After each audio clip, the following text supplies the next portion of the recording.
back here. I will be back here, and I will be back with another vengeance.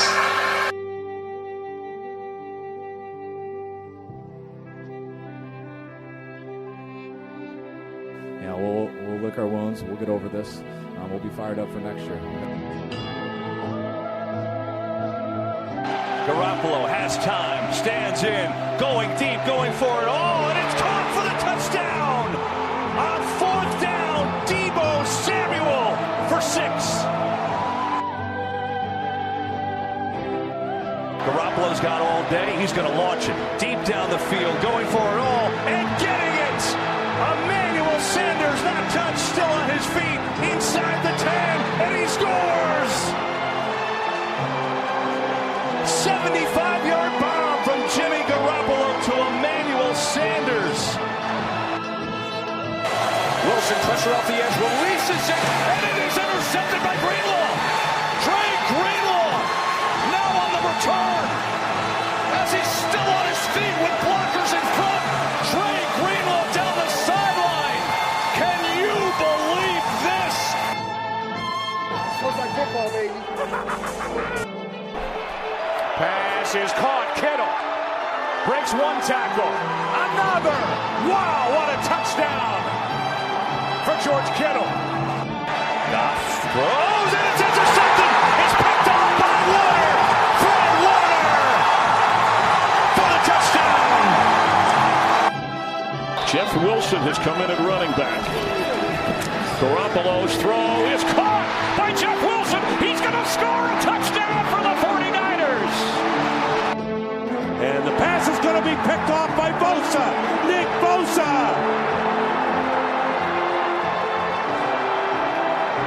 Can't bring him down till he gets to the 8-yard line. Wow. Now Evans in the slot. Winston picked off.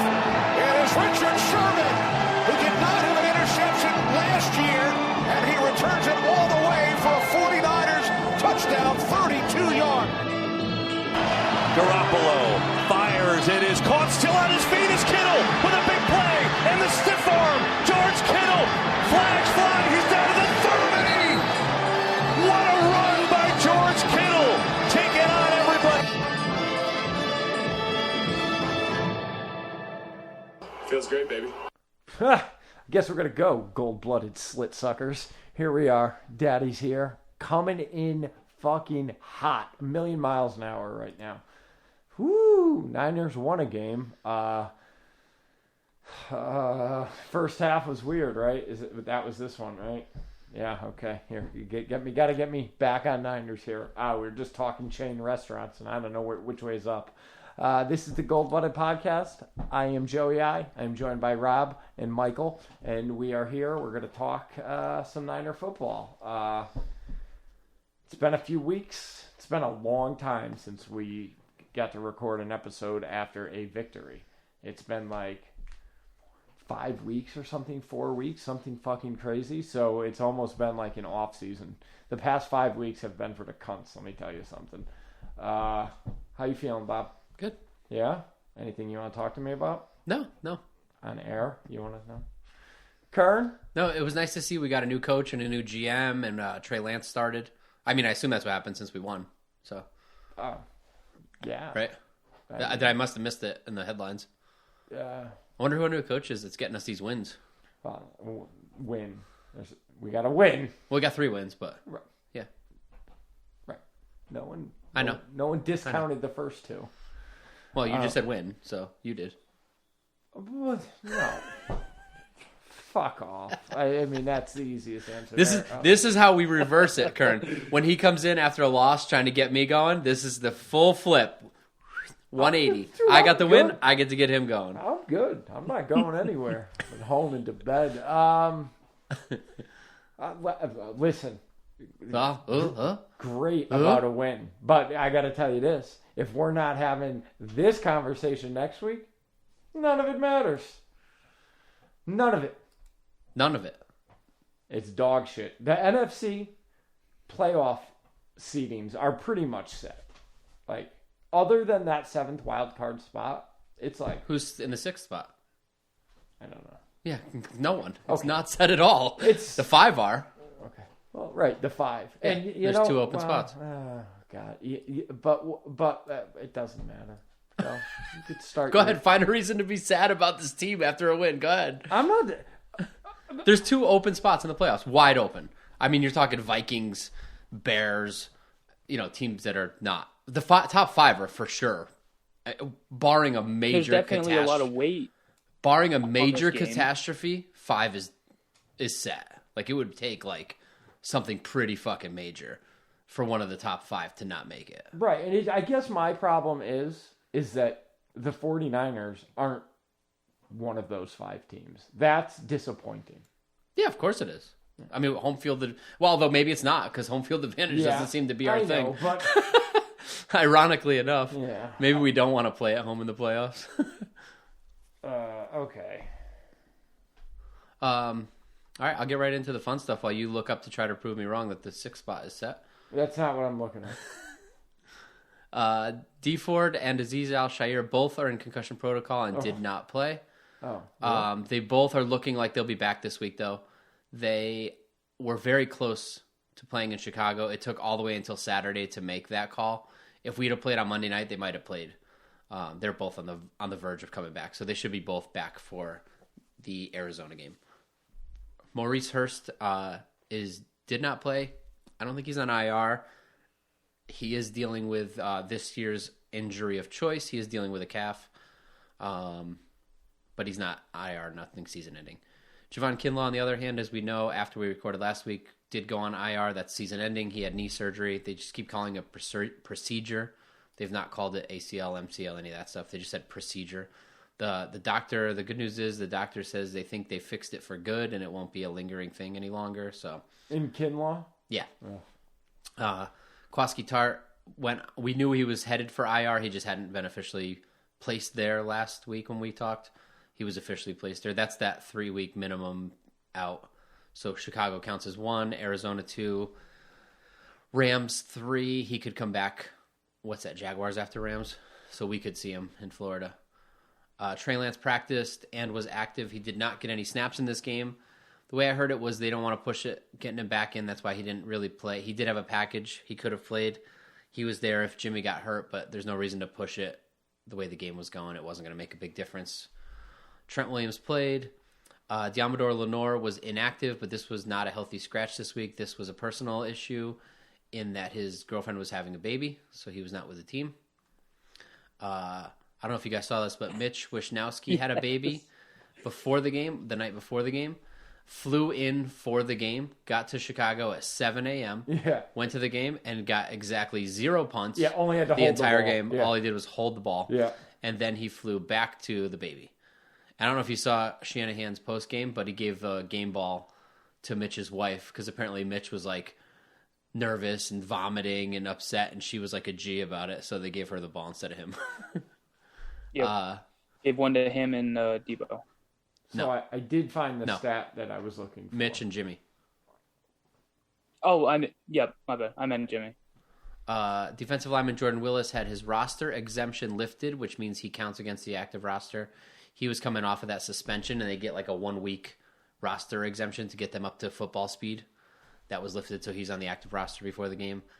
Defensive lineman Kevin Givens was activated from IR. And tight end Jordan Matthews and safety Kai Nakua were activated from the practice squad. Those are standard elevations. That's that weekly elevation we get. During the game, Jimmy Ward had a quad issue.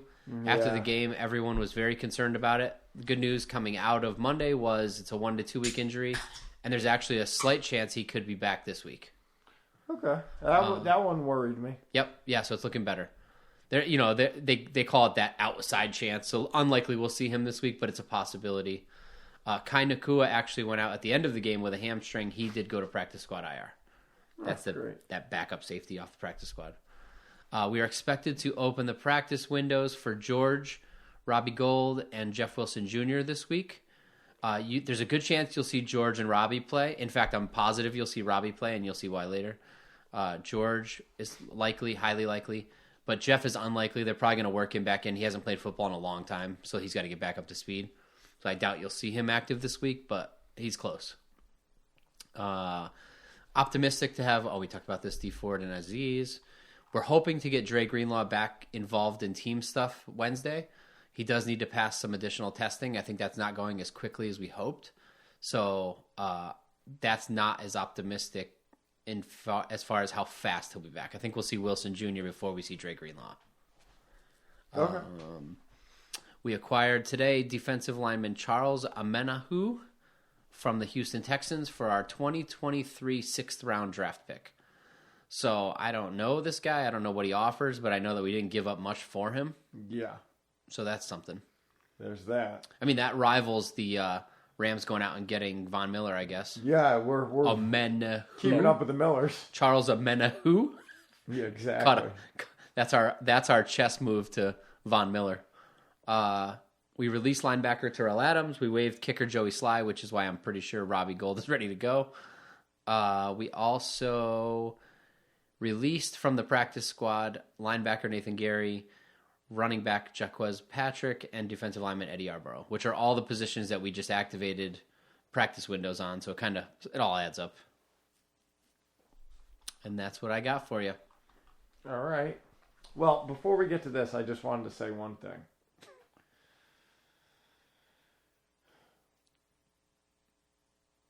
One team in NFL history Okay. has made the Super Bowl Okay. when having 3 or more losses in a season, consecutive losses in a season. Okay. So, just putting that out there. Did that team play a Do you know what 17-game team it season is? or a 16-game season? They might have played a 12. It might have been the strike shortened season for all I know. I don't fucking know what they did, but I mean, we're going to do this every week. If you want to find a reason to not be I don't, positive, but you just did. you Googled to find a reason to doubt the team making the Super Bowl. No. That's just happened. Curran, what I objective point of view, did that just happen? Did you watch that happen? You did take a long time, and you also didn't give us what team it was, what season it was. there's, You just I'm not going to read Brought the this whole point to article. the table. Yeah. The only, We won. Hello, we won. Woohoo! Right. We got to win. Okay, so let's get to this. So this week the 49ers beat another bottom of the barrel NFC team. They beat the Bears 33-22, who, by the way, their quarterback looked to be doing the right thing over there. That guy he looked pretty good. Ran the ball nice, but so did the 49ers quarterback. He threw for a shit ton of yards and ran that motherfucker in twice. I love that one fucked up Deebo handoff, how he knew what hole to hit. I love that shit. That was sexy. Weird first half, if I remember correctly. Very difficult. Other than, it was, terrible, right? Yeah, the defense didn't show up. Yeah. No. Yeah. Which is odd because they've been so good all year. It almost seemed like a lot of players were not necessarily purposefully out of position, but for instance, I know we throw him over there sometimes, but Bosa was playing over on the left side, and we were playing Sam over on right, and I think that's because of D Ford was out. But I almost think it made more sense to put Nick Bosa over a 39-year-old Jason Peters rather than, just switch him. And then I felt like Norman was playing more back towards the safety position. I just felt like a lot of players were out of position. I don't know if it was calls, if they just had our defense's number, but this is a weird week that the offense finally outshined the defense. Yeah, I didn't look that closely. I wasn't able to pay as close attention. There's people at my house part of the game, but to me, watching Justin Fields was like watching Kyler Murray against us last year. Yep. It just felt like he was just too slippery. I mean, there was 3 or 4 times that we had him dead to rights, and he somehow got out of it. And if any of 2 of those 3 or 3 of those 4 end in sacks, that half is so different, and we're blowing them out. I mean, the offense was rolling. The offense was putting up numbers, getting yards, not turning the ball over. We never once punted. That's the recipe for wins. I think Chicago held on as long as they did is phenomenal. I think without Justin Fields in that game, they got mopped. I think they would have got mopped if he didn't have those runs. Those were all third down just about. I also think Justin Fields did not have a great game. I think he had a shit game. I think he showed signs of being a good quarterback, which is what you expect out of a rookie at this point in his rookie season.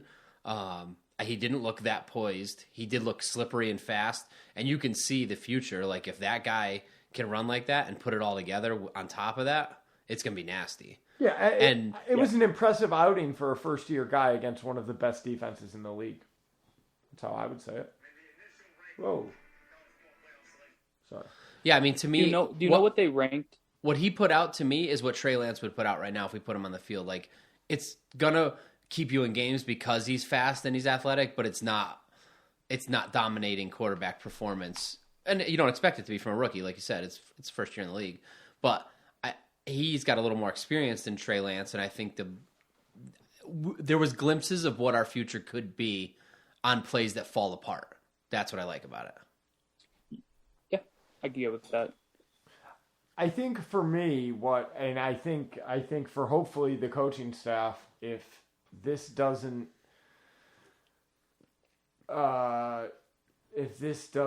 do that, I don't know. They need to figure out how to play defense against mobile quarterbacks. If they don't figure that out, they're not going to go very far. It's imperative at this stage that they figure it out fast. This was the first time this year, though, that felt like that. When we played Kyler, it didn't feel like that at all. They crushed Kyler. In game. I mean, we almost beat them. Agreed. They contained him. And now I don't know if it's the ends not keeping. I don't know. I don't know enough details. I don't either. You know, I agree. But this looked like what Kyler looked like against us last year, and that's fucking scary. And who else do we play that's mobile this year? They played Seattle once, right? Yep. Yeah. And they had Russ when we played them, and it didn't look like that. What about the Eagles? Yeah. So and it didn't look like that in any of those games. It didn't look like this. This was like, are you fucking kidding me? Right. And it could just be him. It could just be that he's slippery, more slippery. You know, who knows? But Kyler felt like last year. Kyler felt like impossible. Felt like we had nothing. We had no answer, and that's what this felt like. Safe to say, Deebo Samuel. Sorry, go. No, go ahead. No, you. Well, I was going to ask, how did you guys like how aggressive we were coming out on that first drive? 3-2, we get stuffed, and playing almost like a trickery game where we go to send on the team, run them off, and then go for it on that 4th and 1. First drive, we're only maybe 3 or 4 yards across the 50. I didn't catch that. I didn't catch that. We sent the kick team and then switched. We acted like we were going to. So we started to move a couple people on, and their defense started to run off, and then quickly pulled them back. And then I think the plan was to get a delay game. Kind of either that, or I think we were confident enough to just be able to run the ball a yard. So I think it was almost like a trick against the coach who was the replacement. Maybe I know that guy's intelligible, and I know he's been with the team for a while, but I think as a head coach in that role, I think he didn't know what to do, and maybe Shanahan knew that. You think it was strategic, or just this might be? You think they just changed their mind? I didn't see it. I totally missed that. In the game when I saw it, because the announcer said they were going to switch on, and then they were running back off. When he said that, I watched what was going on, and in my head, it kind of was like, "Oh, I thought it was strategic. It might have been." I feel like if it was strategic, somebody would have brought it up in the post game. Like, those plays don't get talked about. Maybe it's not. I feel like maybe they just thought running on, doing their job. Yeah. And Shanahan was like, "No, we're going for it." You know, it's like everything else. If he's aggressive and it doesn't work, he's a piece of shit. And if he's aggressive and it works, he's just doing his job. So it's like all of us. Yeah. It's like anything, any job you do. Hindsight is always 20/20. If I decide to take a risk in my job and the tattoo looks phenomenal because of it, I'm a genius. And if I take a risk and it looks like shit, I don't know what the fuck I'm doing. It's like anything else. And I just love listening. Every time I listen to Shanahan, I just love that he knows that, and he's just over. Like, he lets people play that game, and I think he understands that that's part of the job. Like, if you're in the NFL, that's what's going to happen. Everything you do is going to be times a million. Today, you're the greatest coach in the league because you got to win, and last week, you're the worst coach in the league because you lost. Yeah. It is what it is in the NFL. I mean, and that's in this room. That's the case. Let alone on national media, it's times a billion. Well, They need their job is writing stories. So if they don't write a story, they don't have a job. So what are they going to do? Just say, "Oh, team looked shitty, and hopefully they get better." Like that's doesn't work for them. You know, they got to come up with something. I guess for me, it's easier for me. My beef with Kyle Shanahan is, he was supposed to make us competitive every season, and we haven't been. And we've only been competitive 1 out of 5 or whatever it is, and that's my problem. Yeah, we have very different definitions of competitive. Yes. When you have a chance to win every game, that's competitive. Making the play. I'm talking about competing for the Super Bowl, not competing in games. I'm talking about competing for the Super Bowl. That's what the NFL is about. Bottom line. That's what I mean. So, I mean playoff runs, making the playoffs. Okay, so the Bears. We beat the Bears. Yes. We had a win this week. We're having a good week. Yeah. Well, Let's keep trudging in the mud. Let's find some mud to trudge through. Come on, Debbie Downer. We fucking won. Jesus Christ. Nick Bosa's going to have 17 He's sacks. right on fucking par. I called told you that he was going one. to get back on, right? I called that one. How about Elijah Mitchell? Yeah. How about a fucking rookie running back? Only thing anybody wants to talk about is how it's not Trey Sermon. That's great. Yeah, I I don't give the a fuck what round we draft him. That's why people are going to say that, because it was a Yeah, third round. don't pick. give But a who fuck. really cares? Was this guy undrafted? I think he was later. No, he was a couple rounds later. Well, I don't give a fuck where they're drafted. He's doing his job. Let him perform. I'm in. Who, Mitchell? Yep. 6th. Yeah. I don't care. last pick. I don't care if the third rounder falls off and the 6th rounder becomes a fucking star. I don't give a fuck. I really don't give a fuck. Yeah, no.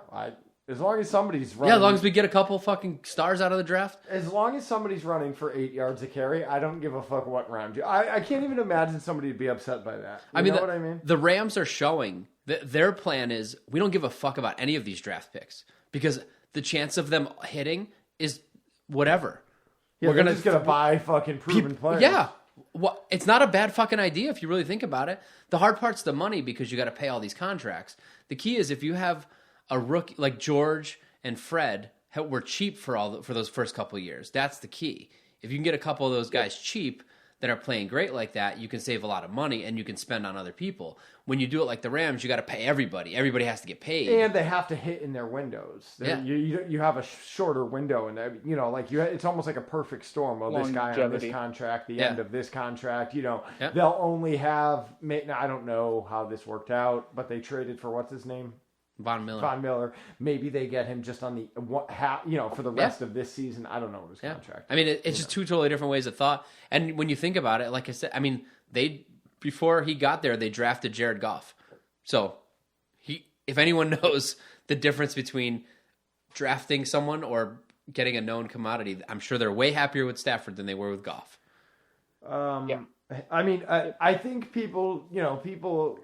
I think people saying what the fuck it's not Trey Sermon are missing the fucking Jermichael Hasty fucking boat. I'd like to see more production out of him before Trey Sermon. Like, what the fuck? In fact, I'd rather see Trey Sermon in there on third downs than Jermichael Hasty, if I'm being honest. Because I think what we may not be seeing, I think the reason Hasty might be in there on third down is his pass pro. I was just because he's not hitting the hole on third down and getting us anything. Right. If it's 3rd and 1, I'm not confident he's Right. getting it. But I'd rather juice. He could also catch well. I think is part of it. I so, agree. Yeah. I think it's his pass pro and his catchability because it ain't his fucking running. That's for sure. A play that a lot of people are getting fucking cocks hard about is the play where they all pushed what's his name into the end zone. I keep hearing it's like that's team build. Hey, shut the fuck up. No, that means nothing to me. The Deebo 3rd and 19, right? Almost touchdown for fucking 80 yards. Right. That's the play that fucking turns the season around. That's the play that shows you, motherfuckers, 3rd and 19 don't mean shit to us. Was that the one at the end of the first half or the one at the beginning of the second? End of the first, I believe. To get the field goal, right? Yeah. Yes, because it almost for sure. No, because did we end up with a touchdown on it? No. You're thinking of the 50-yard. Yes. I'm talking about the 3rd and 19 screen I got pass. I got you. Yeah. For no 80, doubt. where he almost scored, and then Jimmy ran it in. Yeah, that and the other thing is like, it's great that everybody piled on, but the play gets whistled dead the second his legs stop moving. Yeah. You know what I mean? Like that's more. If that went the other way, I'd be screaming that play got right that long because that's how people get hurt. Exactly. Yeah, that the same thing. I was like, who fucking cares? Yeah. I'll tell you another player that we drafted that's going to be big time in the future, in my opinion, is Talanoa Hufanga. He got hurt? No? No. Okay. I think he's young, and I think he needs a lot of help out there right now.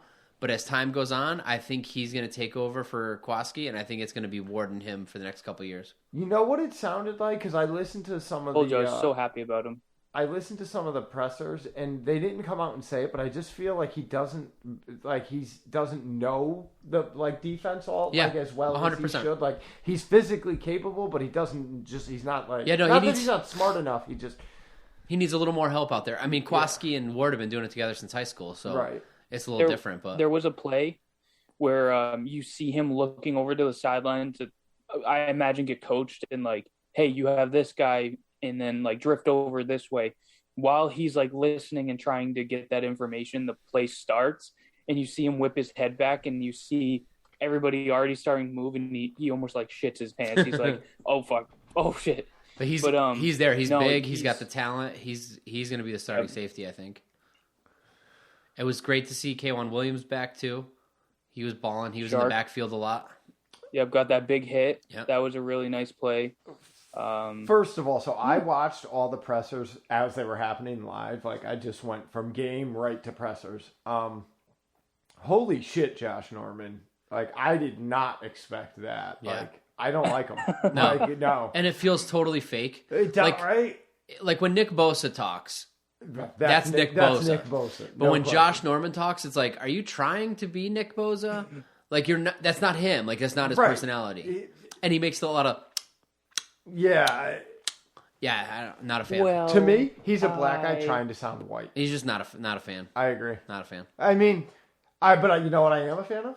The way he played football Sunday, because... If he keeps making fucking penalties, I don't give a fuck what else he does positive. Because that penalty was fucking brutal. On a third down, we get a fucking sack or a tackle for a loss, and he's got a fucking holding on the other side of the fucking field away from the ball. Gives him a fresh set of downs. That was the only defensive penalty all week, I think. The only major one. So, other than he's a shark. He's around the ball. He's smart. He knows that stuff. Yeah, he lost a step. I mean, he's never been a fucking burner anyway, but if he plays with his head, he could be I thought he had a good game. Maker. Another forced fumble, an interception. Yeah, that's like, he's always jarring the ball loose. Yeah, he's got 4 forced fumbles this year, which leads the team. Yeah. And is the most in anyone since, I forget who had 4 last. It's been a while. Yeah. In like 3 games. Yeah. Yeah, it's pretty good. He had 2 in a game, I believe. Yeah, and I'm sure that they weigh that and go, he's going to be good for 1 fucked up penalty, but if you give me 1 forced fumble and 1 penalty, I'll take it. Yeah, an interception. Yeah, I'll take it. Yeah, give me that stat line. It'd be a lot better if we could recover the forced fumble, but you give me a forced fumble every week, you'll be out in the field. Yeah. All right. Oh my, here's what we're going to do. Beast of the week, fuck me in my ass. That's all I had. Oh, we had to do that too, and I just blew through that. I'm all fucked up. Well... The beast of the week for predictions is the nice listener save. Ronnie. He gives the listeners 2 wins. He had a 16-point differential, so he was the closest. Not very accurate for any of us. Coming in second place was Curran with a 23-point differential from reality. Rob with 27, and I was just out there at 48 points. 5 and 2, I forgot. I'm gonna tell you one thing. If I for a minute thought I predicted a 3-2 victory, and if I did, I was gonna come in here and really argue that I should have that because but. Alas, no, it was 5-2. So, Ronnie, the listener, putting the listeners ahead of me, 2-1. Looks like I might have to take things a little more seriously this week. Now to the actual beasts of the week. Start on the offensive side of the ball here. Bob, what do you think? I'm going to go, this is easy for me, I'm going Jimmy G. Okay. I don't think anyone on this entire team has been treated the way Jimmy G's been treated this year. I don't think anyone on this entire team had their back up against the wall the way Jimmy did. I think if this team got blown out 100-0, Kyle Shanahan still has a job. I think everyone on this entire team still has a job except Jimmy G if we lose that game 100-0. I don't think anyone was under the pressure Jimmy was under. Home game for him. He's from Chicago area. I think we got to see the fire back in Jimmy, that rushing touchdown when he whips the ball into the stands. I think that's the Jimmy G we've been looking for, fired up. That to me, it's easy. This was one of the best games we've seen him play in a long time, and I hope it continues. Kern. So I will go with the next man on the list, Deebo Samuel, because 171 yards, all-purpose yards, is pretty fucking good. He's breaking 49er receiving records. I don't think, is he leading or is he's top 3 still? 2. Most people would have. Is he 2? For yards, yeah. Cooper Kupp and then him. Yeah. And I really don't have to do too much explaining. I will give an honorable mention to a very clutch pickup that we got to Alex Mack. I'm going to put some respect on him that if you watch him on every single run play, every single screen play, he is about 30 yards down the field in front of the player still blocking. And I love to see that. And I think he was a really good pickup. So I'll give him an honorable mention for this week. And, yeah. Have the Rams had their bye? No. That's why he's ahead of Deebo. Right, because he's ahead by 110. Oh, okay. Or no, 100 Okay. yards. So Jimmy would have to have another 100-yard game. Yeah. Or Deebo. 100 yards. But he's had one more game. So Right. So if you average it out per Right. game, Yeah. he'd be ahead. But Yeah, well, because the Niners have played, 7 games? Yeah, if they didn't have their bye, then he's a game ahead of us. Right. Well, they played 7 though? Yeah, because he's got. Yeah, it's over 100 a game. Yeah, so he's. Yeah, okay. All right. I'm going to give my honorable mention first. Jimmy G. Honorable mention, no doubt. I think 17 for 28, 322, 2 rushing touchdowns. I think there were a lot of dropped passes straight up, not, which we've been saying it for, years. That's got to get cleaned up, but I don't have that answer. Who I'm going to give it to, I'm going to give it to the run game. That's Elijah Mitchell and the offensive line. A note on the offensive line. No sacks for Jimmy G. I mean, that's also no pressures too. Yeah, no pressures even. Or hits, one or the other. Right. This guy rushes 18 carries, 137 yards for whatever that is a carry. You know what I mean? 8 yards a carry. And all 3 touchdowns, all on the ground. Yeah, I'm giving it to the run game as a whole. Elijah Mitchell tied a 49ers record for 100-yard rushing games as a rookie. Yeah. And he's only played, 3 games? Right. The record's 2. Yeah. A couple people on the offense, too. Juszczyk. Yes. Watching him block 2 people on one play. Yeah. Watching him block the first guy to the ground and then take out a second guy on a run is one of my favorite things in the world. Yeah. And the tight end stepping up in George's absence, Charlie Warner played a hell of a game, probably the best game of his career. Ross Dwelly's always been pretty decent since he's been there with George, but this was... I've always felt that he could be a starter somewhere. This is really definitely Warner's breakout game. This was definitely Charlie Warner's breakout game. Yeah. For sure. Who else? There was somebody else maybe? Oh, I don't know. Ayuk showed up a little bit, got that 2-point converted on that. I think it was 2nd and 12 or 2nd and 11. Got open in some space for Jimmy, connected pretty well. Yeah, that when Jimmy was under pressure on the scramble, he broke his route off to get open for Jimmy. On a side note, I do want to give it to Cannon on that first return. Yeah, that's pretty good. Like 30-something yard 30-yard return. So good for him. All right, defensive side of the ball, you fucking twat licker. I'll go first. I'm going to give it to... I'm going to give it to Josh Norman. I know you're not happy with the penalty, but interception, forced fumble, and 7 tackles, my man. I'm giving it to you. I'm going to go Bosa. Boser.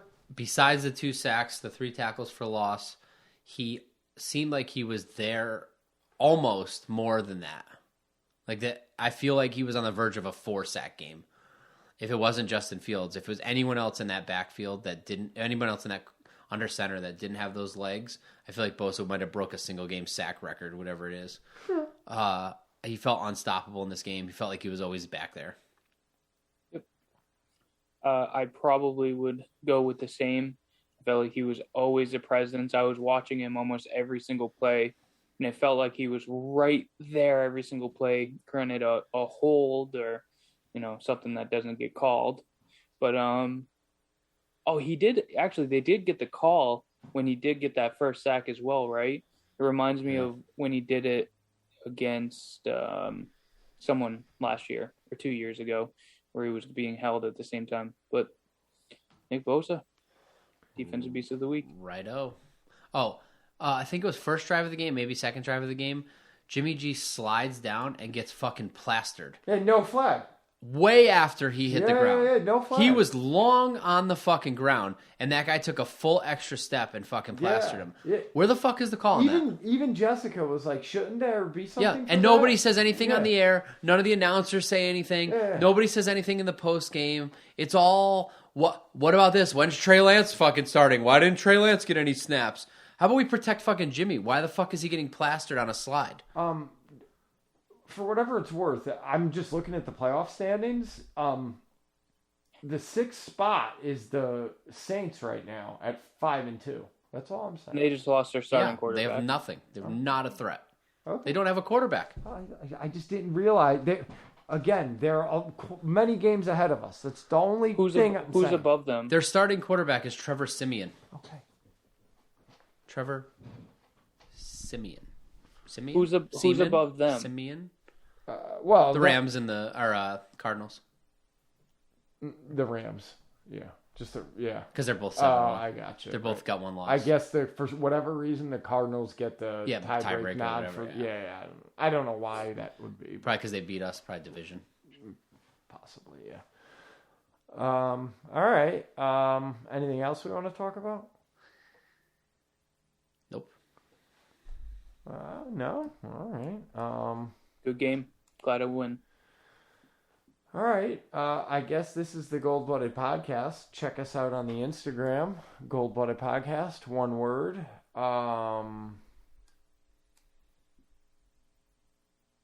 Emails. We didn't get a lot of emails this week. Odd, because Curran was on it. He fucking told the people yesterday, get your fucking emails. Everybody prefers being Debbie Downer. They all want to email when we lose. Yeah. Well, I mean, that's when the people need the love, I don't feel love when we lose.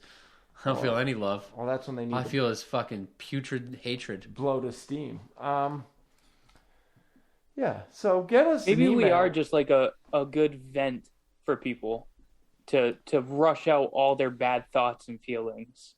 It is funny that when people email, like, there's still time on the clock and the emails are already in. Like, that is funny. So yeah, send us an email, you fucking twats. goldbloodedpodcast@gmail.com. If you have some extra ducats, send them our way. We appreciate it. We are a self-funded enterprise here. We do have a sponsor, so let's get to where you can send us ducats first. That's Patreon/goldbloodedpodcast. We appreciate anything you can give us. Our sponsor is www.biggar.